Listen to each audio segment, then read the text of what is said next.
نیکی کا کام کریں جس سے اللہ تعالیٰ خوش ہو۔ سب سے بڑی سوال جو آج مجھ سے کسی نے کیا تھا، وہ کہہ رہے تھے کہ آج کل یہ بہت زیادہ ایک بیماری سمجھ لیں کہ مرد اور عورتیں جو ہیں وہ ایک دوسرے پر الزام تراشی کرتی ہیں، اور یہ واقعی ایک حقیقت ہے۔ آج کل کے دور میں جو ہے ایک، چاہے وہ مرد ہو چاہے وہ عورت ہو، تو وہ ایک دوسرے پر الزام تراشی کرتی ہے۔ مثال کے طور پر ایک نے اپنا مجھے قصہ بیان کیا کہ اگر ایک انسان کی خلا ہو جاتی ہے، ایک انسان کی طلاق ہو جاتی ہے،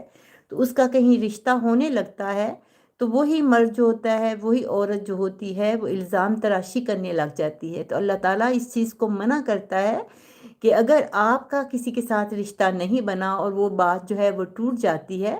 تو یہ آپ کا حق نہیں بنتا کہ آپ اس کے بارے میں الزام تراشی کریں، کیونکہ الزام تراشی کرنا جو ہے ایک بہت بڑا گناہ ہے۔ اور ایسے میں نے مرد بھی دیکھے